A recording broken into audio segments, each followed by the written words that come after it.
We the lazy declare that we will recline when we feel inclined. And yes, we feel inclined. We answered our kids' questions all day. It's our time to prioritize, no priorities. Why? Because we put in back-to-back doubles. So now we'll be putting in extra OT right here. We've checked off our to-do list. Now we're checking off our to-don't list. We the lazy are taking back lazy. By getting comfy on our Lazy Boy furniture. Lazy Boy, long live the lazy. When storms start to blow and danger strikes, we come together to face any challenge as a community. And when trouble hits our county, HCFL Alert is your #1 source for information. HCFL Alert is with you before, during, and after the storm. To sign up, visit hcfl.gov/HCFL Alert so we know how and when to notify you about local emergencies. The safest way through bad weather is together.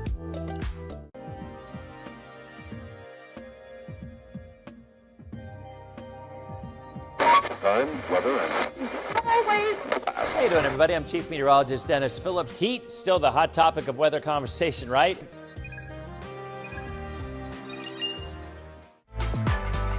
Streaming from the ABC Action Weather Center in Studio A, this is Dennis Phillips Live, brought to you by Lazy Boy Furniture Galleries. Long live the lazy, and by HCFL Alert.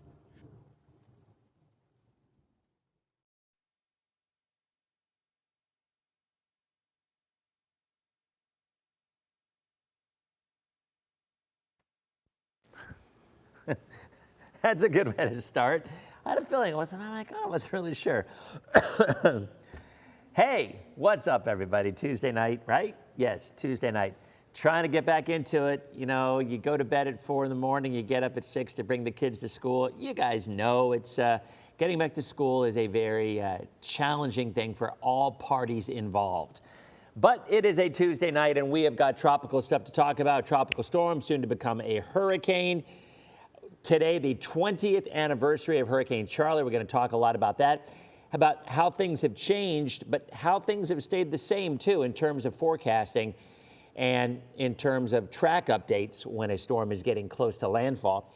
But before we get into that, let's do some hellos, see who we have here. I mean, typically, you know, when there's not an active storm, even though there is for the U.S. Virgin Islands, the British Virgin Islands, and Puerto Rico, but more of a rain event.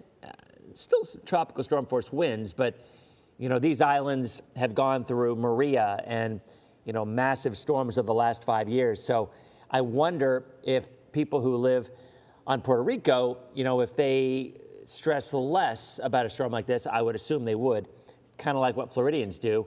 But again, with Debbie, you know, the water, and you know, we're starting to get some more information about the areas that were hit by all that horrific flooding in Sarasota and Manatee County.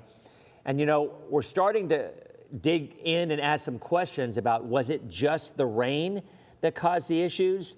Or were there some issues going on with infrastructure? Were there some issues going on that led to the flooding? And I will tell you, and this is something that I find very fascinating and very concerning, and I've been talking to a lot of folks about this. So what I keep hearing from folks, the people who were devastated by this flood water, is that a lot of them are saying they are no longer in a flood zone. They were told by their mortgage companies that they're no longer in a flood zone and that they didn't need flood insurance anymore. And, you know, I don't have any proof that that conversation existed. I'm assuming it did, taking folks at their word. But if that is the case, that needs to be addressed. That needs to be looked at. So what caused that area to be changed from one flood zone to another, or not in a flood zone at all? And if that's the case, would that immediately bring these mortgage companies to go and say, hey, you don't need flood insurance anymore? I mean, I really think those are questions that need to be addressed, because this is going to happen again. I mean, we all know we're going to flood again. We're going to have storms again. And I've been talking to folks who are pretty savvy in how FEMA does a lot of this stuff, one of which you guys actually know. I've had him on the show before, former producer here. As a matter of fact, he was a producer the day Charley hit 20 years ago here at ABC Action News. And he now works in cooperation with, you know, a lot of severe weather outbreaks and with the insurance business. And I was asking him today about it. And he said he found that, what was the word he used? I don't want to put words in his mouth, but he said FEMA normally increases the people in an area of threat, not decreases. So this is something that I know Nadine is going to want to be looking at because she handles most of the insurance stories that we do. And I think it needs to be addressed because it could easily happen to anybody else who's not in a flood zone, who was told they don't need flood insurance, allegedly, and that's what we're hearing, and then all of a sudden they flood and they have no recourse. It's tragic. It really is. It's an absolutely horrible situation. So, okay. Oh, man, I missed a lot of hellos. There were a lot of folks in here with hellos. Boy, we got a lot of people in here today, actually, more than I would normally expect. But we do have a tropical storm out there, so folks from Puerto Rico and the Caribbean, we're going to get into that as well. But that really concerns me, because if you've seen the video in Sarasota and Manatee County, and many of those areas did not get much more water than other areas that did not flood like that. Now, I get it. They're on, the river. They're on a creek. But my concern is if a family in a home is told that they're no longer in a flood zone, but does that really mean they can't flood? It doesn't. It means the odds are lower, but like in this one particular flood zone, I think it's 1 in 100 or 1 in 200 years. Maybe they bumped back to a 1 in 500 year event, but the chance is not zero. And I guess that's my message to everybody right now. And we are going to dig more into how this played out. But at the end of the day, the message should be, even if you're not in a flood zone, you live in Florida and you can flood. It can happen. Now, the odds are very, very low. And then one of the people we interviewed was actually I thought it was a very forthright soundbite. He's like, look, flood insurance has gotten to be so expensive that we needed to try to save money on other things to keep our regular insurance. And we gambled with the flood insurance. And that's kind of what he was saying. Now, you would think that's a good gamble if the odds are 1 in 500 years that you're going to flood. But it doesn't mean there's no chance of flooding. It does not mean that. It might be presented to you like that. And if somebody's telling you that you're no longer in a flood zone, that means you don't need flood insurance. That means you can't flood. That's absolutely false. That is somebody not knowing what they're talking about giving you that information. So that is just something I think that it's really, really important to remember. I do, because I'm seeing these stories and it's bothered me so much. Nadine knows I've been blowing up her phone all the time, like talking about all these different things, because I just can't imagine somebody being told, hey, and I think it happened. In my opinion, I think that happened. I think these people were told, look, you're not in a flood zone anymore. You're not going to need flood insurance. Or the mortgage company says you no longer are required. That's not the same thing. Anyway, do want to go over Ernesto. Going to talk about Charley and I'm going to talk about something else because I will tell you, I'm going to show you something right here, okay? So, where's the mouse? All right, so we show you this. This comes out every week, and this is from the Climate Prediction Center. If I can find it, what in the world did I do with it? Okay, here we go. So let's go ahead and look at this. This is the long range, the next 2 weeks. You guys know the map because this is the week of August 21st to August 27th, okay? This is the week August 28th to September 3rd. Now, this is the first time I have seen this all year. For the week of August 28th to September 3rd, not only do we have an increased chance, we have a greater than 60% chance. The solid red color is right there. Now that's pretty far north, okay? And we're gonna really go out here on a limb to an extent, okay? So when we look at this, this is a significant chance of tropical storm development the week of August the 28th to September 3rd. That is by no means rocket science because that's the peak of the season, okay? So, I mean, let's be honest about that. It's the peak of the season. We would expect that there would be development. But I'm going to get to that in a second. I do want to talk about Ernesto because that is the system that is impacting people right now in the U.S. Virgin Islands, in the British Virgin Islands, and in Puerto Rico. So let's go ahead and take that graphic full. All right, here you go.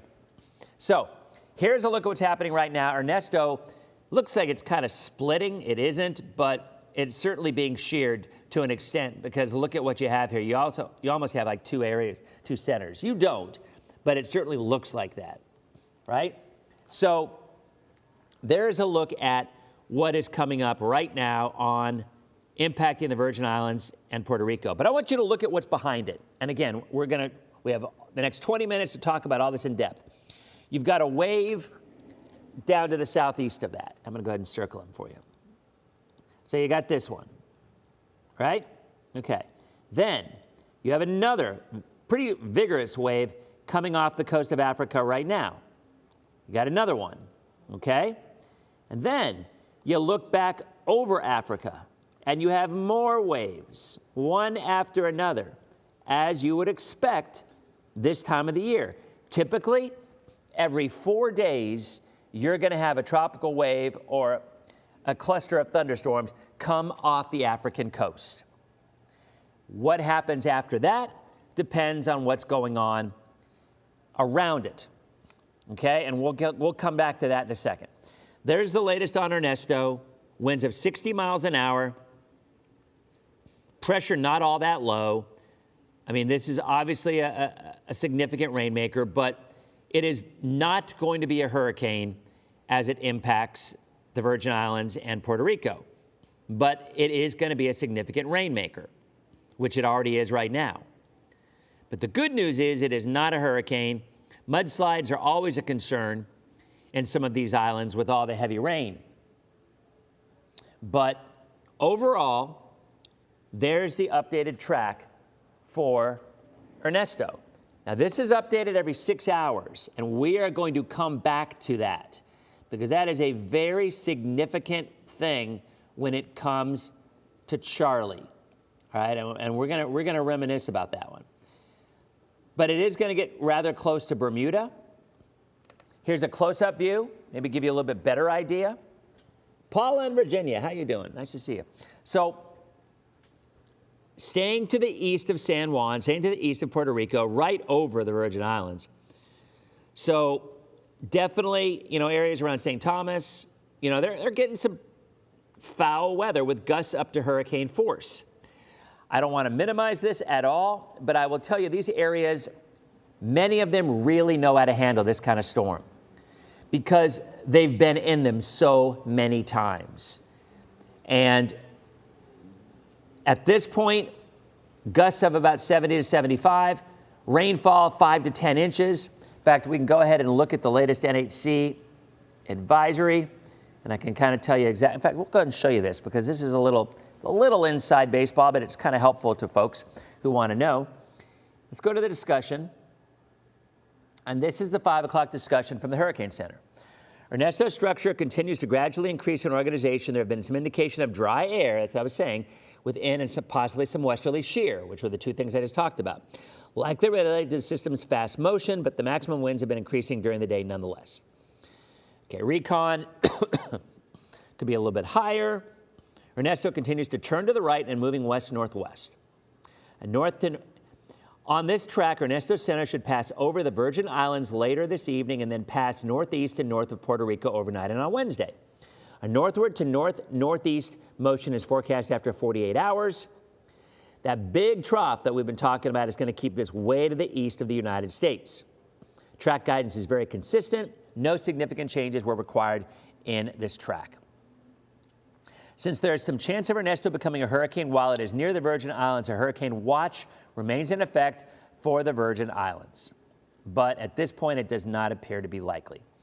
Ernesto is likely to bring impacts to Bermuda late this week, and interest should monitor the progress of the storm. There will be swells on the east coast of the United States as well. So that's kind of what we have going on with Ernesto. Public advisory, heading to the Virgin Islands, winds of 60 miles an hour. This is always important to mention.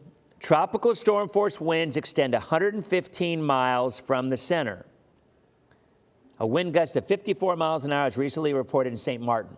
St. Martin's the place that has the crazy airport that has those planes that land practically on you. All right, 115 miles out from the center. So definitely tropical storm conditions across Puerto Rico, but Virgin Islands are going to get most of it.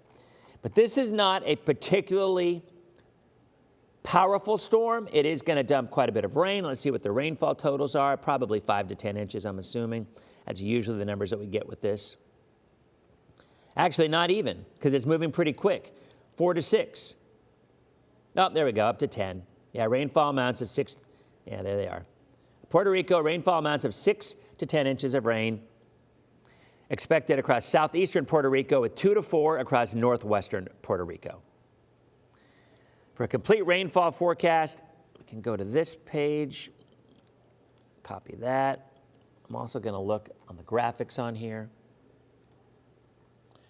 Okay, here's the rainfall potential right here. There's a look at rainfall potential for Puerto Rico, for St. Croix, St. Kitts, Guadeloupe, St. Martin, St. Lucia, Martinique. It's all right there. And the Dominican is right on the fringe of it. See that?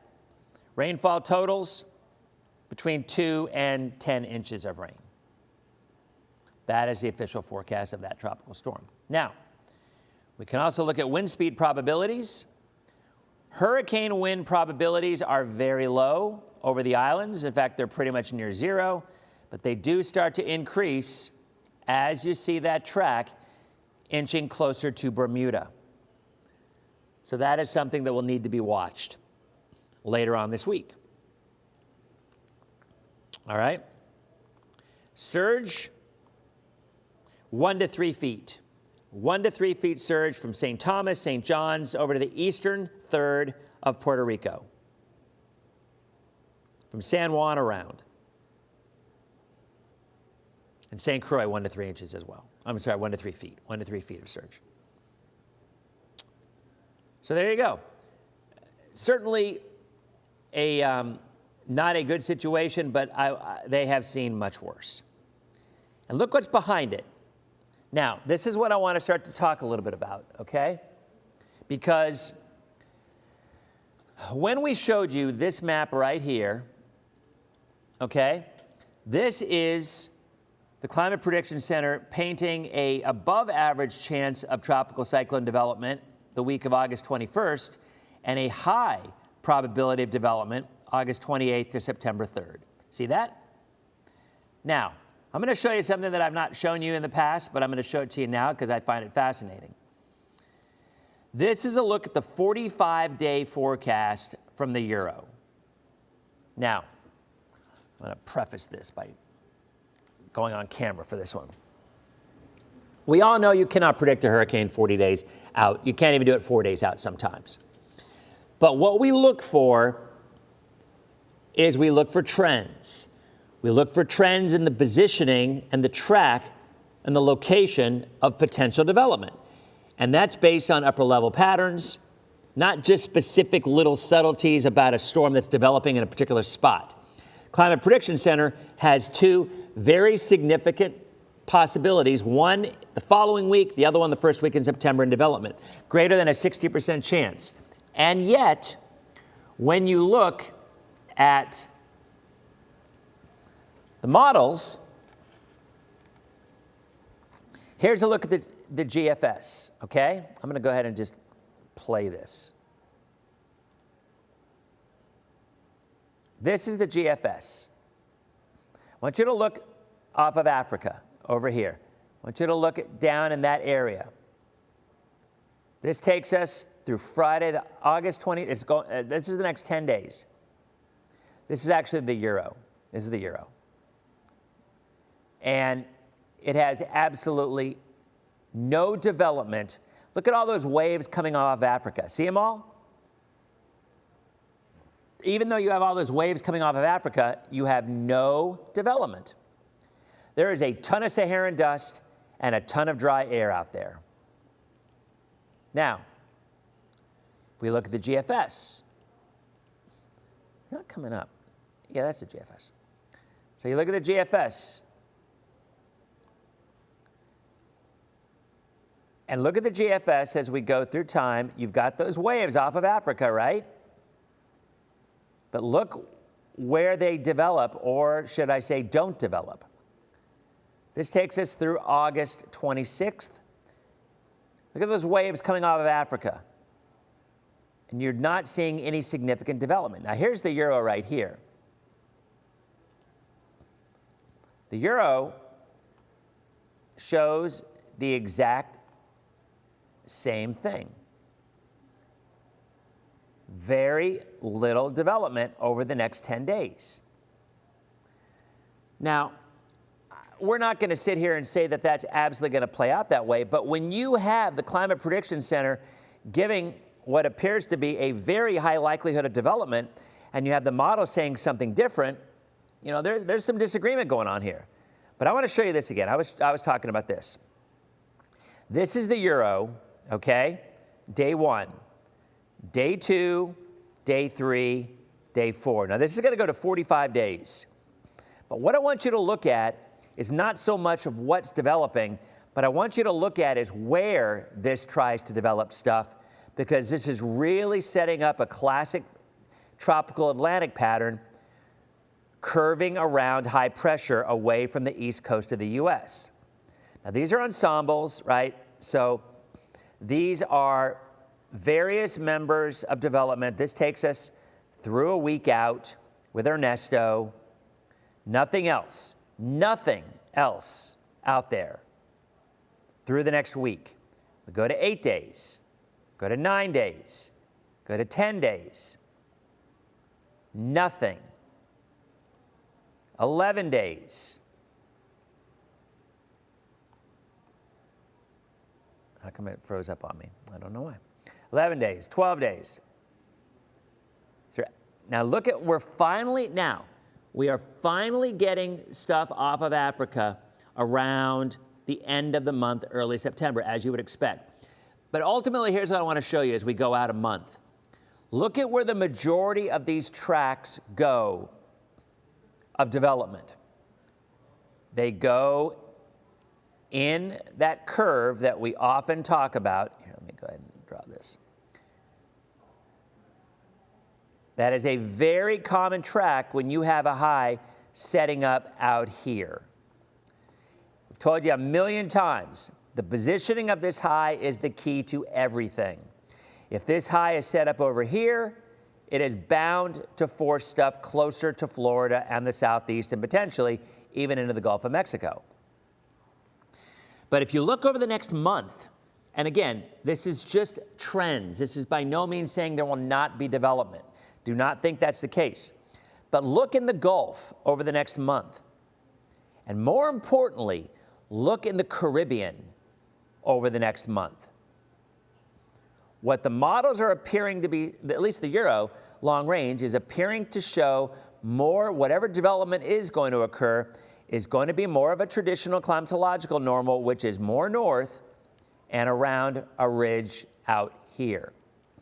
Now, the positioning of the ridge varies from day to day, and we all know this is just a kind of a ballpark idea. But the point is, I'll say it again, you know, when the Euro is showing by far the majority of the action east of the U.S. coastline, that's telling us that high pressure is not forcing things into the East Coast, but keeping things around climatological normals. And then you finally start getting stuff in the Caribbean, you know, mid to late September. So this is not a forecast, I'll say it again, but it is certainly an indication that the Euro at this point is looking at more of a traditional September pattern, which you guys know, and I will show you this map. Call it up. What is more of a traditional September tropical pattern? I'm calling the map up. It'll take a second to come up. And we'll actually look at August and September. And let me tell you one other thing. Remember La Nina?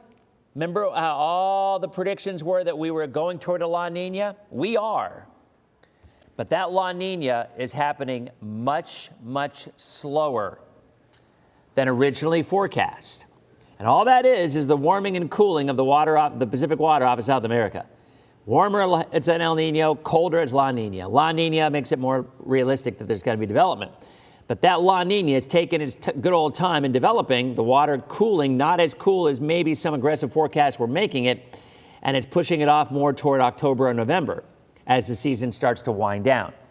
So I want to go back in and show you this real quick, because look at the frequency of hurricane development in these months. This is July. This is August, right? But look at September. Look at the red color. The red color is the highest frequency of development, which is right there. Okay? That looks kind of familiar, doesn't it?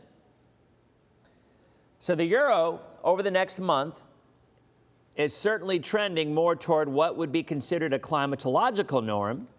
And climatological just means historical. It's just looking at the history. And then lastly, October. Now, October is obviously a time that we concern ourselves with here in the Bay Area and in Florida in general, because you can get development right here. And typically, a system that develops there is going to go more north, but when it runs into a front, it's going to go more northeast. And we're more likely to see a front come down that time of the year, aren't we? I mean, so point being, there's a look at October. So I guess my point is, this is not a forecast, but when you see a long-range pattern, which to me, this is telling me that high pressure is setting up more to the east and setting up very likely with what is historically the norm, that is a guess. I guess my point is that is something that is a little more favorable than what we were hearing earlier on in the summer with an impending La Nina developing, which would make the Caribbean more active. Historically, when you get a La Nina, the Caribbean is more active. We don't want the Caribbean to be active because that sets us up in our area to be far more likely to be hit. But I'll say this again. If you look at the euro through the end of September, you do not have a particularly active Caribbean. Most of the tracks are more north. All right, so that's just something that I think is worth mentioning. Alicia said she just showed up.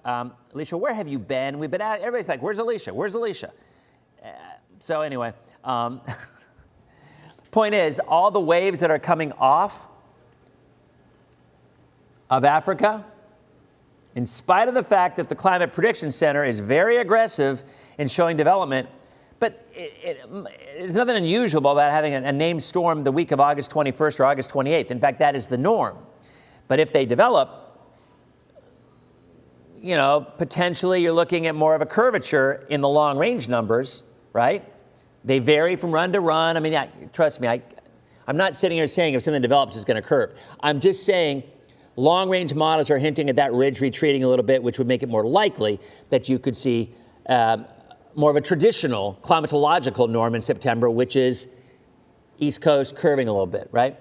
But in terms of what we're looking at over the next 2 weeks, there's all those waves coming off of Africa, and very few of them are actually showing development in the GFS or the euro.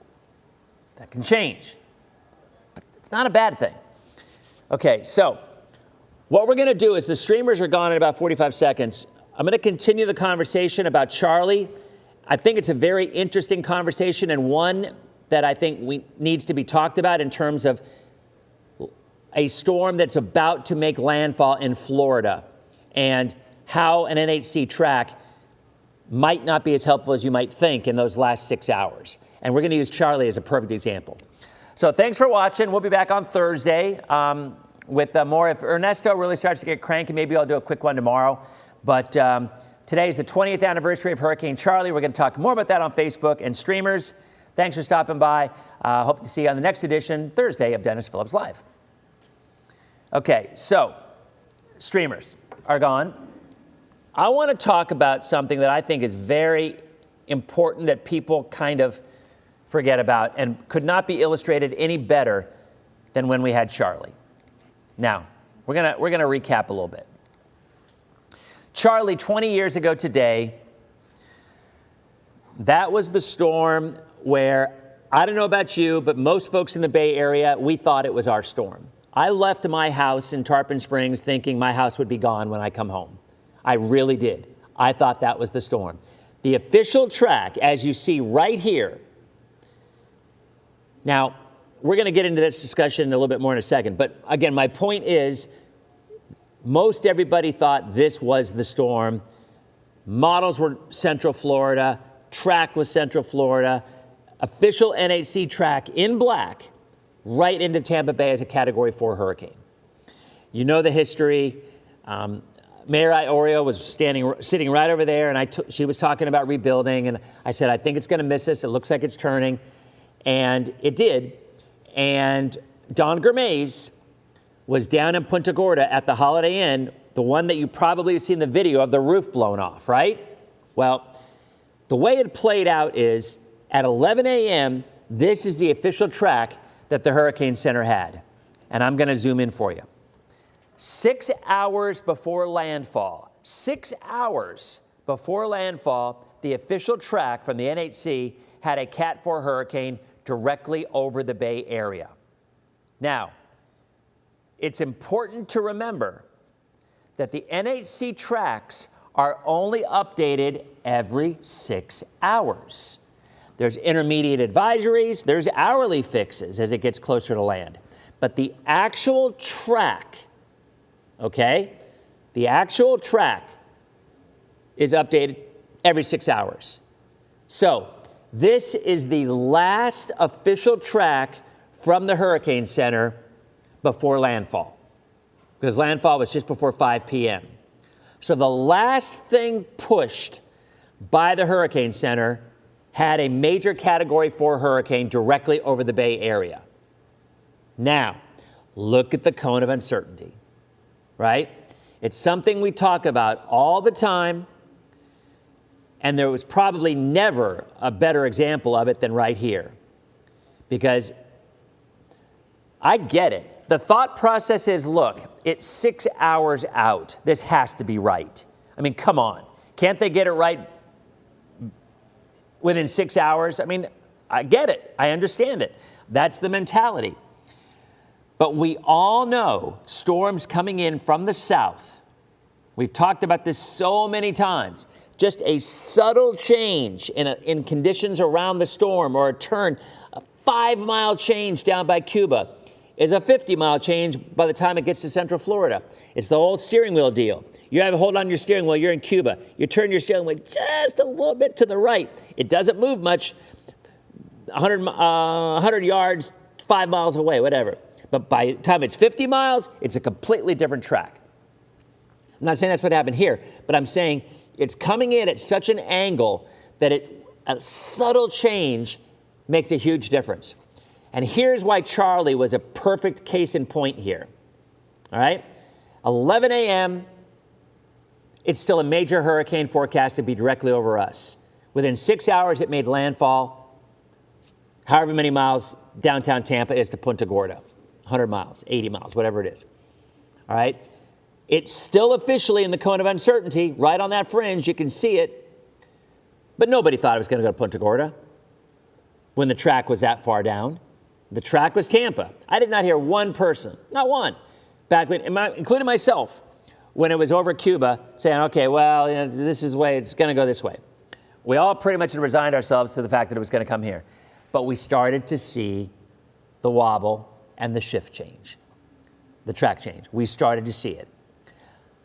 That 11 a.m. advisory had already come out.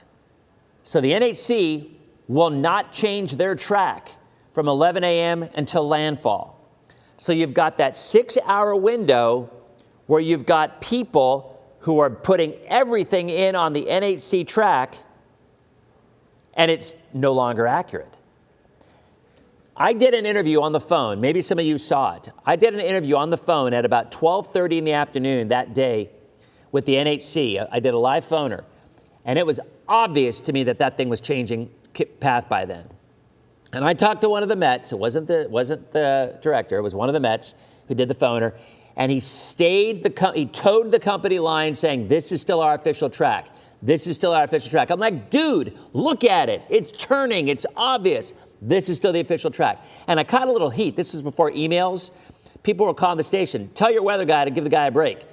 And I'm like, no, I'm not going to give the guy a break because you're not telling people that this is clearly turning. I will tell you, 20 years ago, there was a different setup in terms of communication from the NHC to the local weather offices to us. I would call the local weather office. I'd call the people in Ruskin. Ruskin Mets are awesome. They're the best Mets I've ever worked with, right? And I would call them, and they could not say, they literally, I don't know the chain of command, but I am telling you, they were not allowed to say anything other than what that NHC forecast track was, even though they knew something different was going on. But they weren't. That was the way it was back then. That is no longer the case. More often than not, you'll talk to the meteorologist there, and they'll discuss with you the possibilities. They'll discuss with you. They say, look, we're about to do a conference call at the Hurricane Center. You know, they're very, very transparent when it comes to that, which is really, really helpful. The other advantages now is we have hourly updates of models, of high-resolution models. And you guys have probably heard me say this. Sometimes you have to throw the models out the window and look out the window. And that is what happened with Charley. Because no matter what the models were saying, and again, that's 20 years ago, and the accuracy is so much better now than it was then. But when you had a track that would not change for 6 hours, and at 2 o'clock you're still looking at a landfall in Tampa, and there are people about to be crushed by a Cat 4 hurricane in Punta Gorda, that's wrong. And I really believe that that has been changed and improved from the NHC and the Weather Service. But like I was saying, I called Don Gramez, who was in Punta Gorda doing the live shots. You guys have probably seen him in the video of the Holiday Inn. And I told him, like, Don, this thing's moving. This thing is coming your way now. And this was like 12:30, 1 o'clock, whatever it was. Don went into that hotel, which had a lot of people in it still, and started knocking on doors saying, you guys got to get out. The storm track is changing. They're like, no, it isn't. We just looked on TV because, you know, you didn't have your mobile phones or you didn't have the internet as much and looking at updated tracks. And it wouldn't have been updated anyway because it was the 11 o'clock advisory. We're looking at the track. It says Tampa. No, you got to go. And he literally, I don't know how many people evacuated the hotel, but it was a lot. And Don still tells the story that it went from me to him. He got the people out, and he saved a lot of lives that day.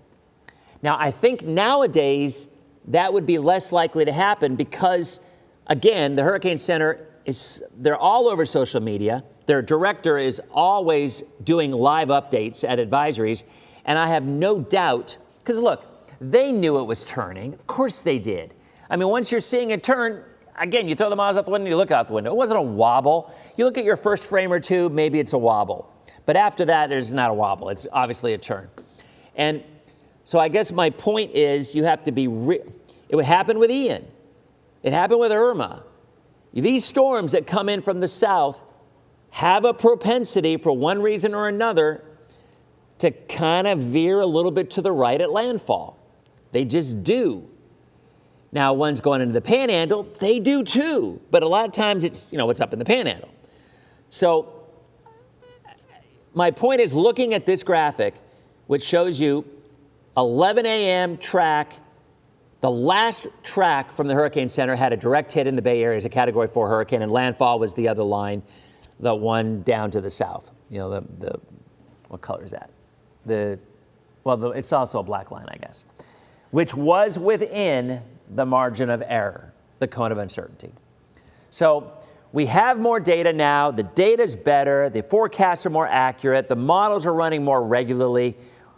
We have the communication ability to go from the NHC to the Weather Service to you guys, from us to you guys. And I just think we're far more capable of getting better, more accurate information out there than we were 20 years ago, is kind of my point. So anyway, that is just something that I think is very interesting, that when you look at this map, it kind of shows how big of a change it was in 6 hours. Because at 11 a.m., we still had a track directly into the Bay Area. 6 hours later, it had already made landfall in Punta Gorda. So there you go. I thought that was very interesting. There's lots of, Mike Paluska did a great story. It's on our website. I think it's on my Facebook page too. I think I shared it. We ran it today at 6 o'clock. Do yourself a favor and watch that story. It is a great story. He interviewed Dawn. He found some old clips. If you weren't here for Charley, or even if you were here for Charley, there's some really riveting video. And I watched it and I got goosebumps hearing Don doing what he was doing, showing video of knocking on doors, telling people we got to get out. I mean, it was, I was on the set there, and I got goosebumps. And, you know, and they asked a question coming out of it. They're like, were you afraid you were going to be wrong when you said that it was going to miss? I'm like, well, yes. I mean, for so many reasons, obviously. I mean, think about that. You go on TV and tell people, nope, it's not going to hit Tampa. You're going to be okay. Stay put. It's going to hit Punta Gorda. If I'm wrong, there's people that will probably lose their lives, and clearly I wouldn't be doing what I'm doing anymore because I would have been run out of town. I mean, but you don't look at it that way. I mean, I think at that point you just pretty much, I had a professor at Penn State. His name was Carl Chelius, meteorology professor. And he used to say he knew more about meteorology than anybody out there, but he couldn't forecast, his exact words were he couldn't forecast his way out of a paper sack. That's what he said. Because he said, a forecast in weather is not just science. It's 50% science and 50% art. It's having a feel for things. And you develop that feel over years. And you know what? I'm sure a lot of you guys have it too, because when you see something for a prolonged period of time and you know an area.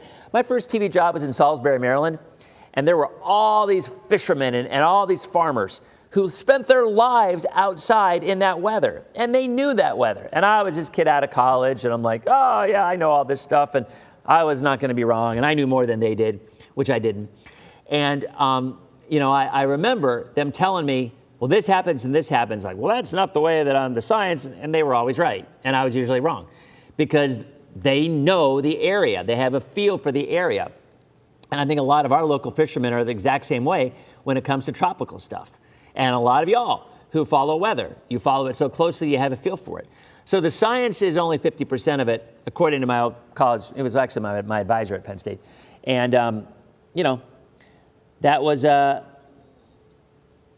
Michael, you were right about that. You were right about that. So anyway, it's a fascinating story. It was a horrible storm that would have been a heck of a, you know, we have survivor's guilt. We talk about this all the time. I felt like that a lot with Ian, because you breathe a sigh of relief in your area, and it was like that with Charley. I remember there was about a 5-minute stretch where once we realized this was going to stay south, everybody was just giddy.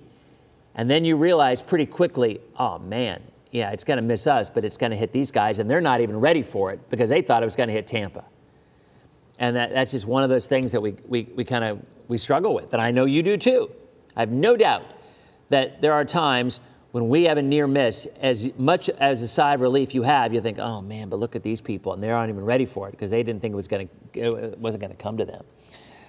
So yeah, Ian was exactly the same. I mean, I think Ian more so than Charley for me, because Ian was a bigger storm and more people died, you know, with Ian than with Charley.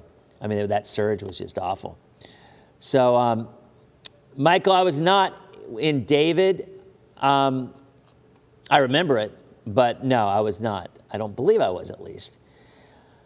So anyway, and yeah, everybody in our area evacuated to Orlando, and they went and ended up going right in the middle of it. Lake Wales was hit by all three. Lake Wales was X marks the spot that year with Gene, Francis, and Charley. All three went right through Lake Wales, the center of it. So anyway, so that's all. Do yourself a favor, watch that story that Mike Paluska put together. It's just a great story. It's a lot of old video. And Wendy's there. This was like Wendy's first or second year here. She was anchoring with Brendan. And it was Don Gramades and Linda G and all these old folks who used to work here.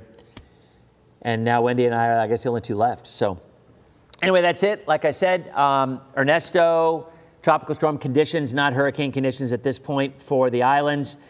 And yeah, I mean, again, looking at the long range, positioning of the Bermuda High, the positioning of a track looks to be more climatologically sound if the Euro is looking at it correctly down the road, which would be less Caribbean activity and more Atlantic tropical activity, which most of the time is more of an East Coast concern. But there will always be times where all it takes is one little thing to move in another direction. So we certainly are by no means saying, oh, no, we're good. No, we are not saying that. What we are saying is the next 10 to 14 days, development is still lower than what we would expect because of the Saharan dust. And then from there, the CPC does bring development.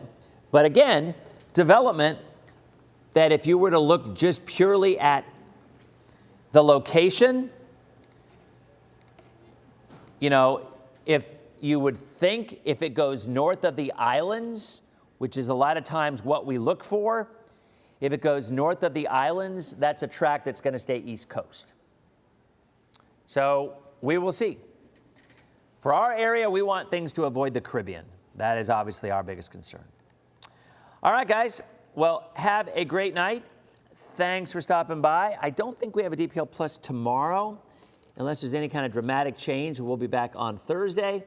And thanks again. I do appreciate you tuning in. And check out that story Mike Paluska has. It's on our website, and I do have the link posted on my Facebook page as well.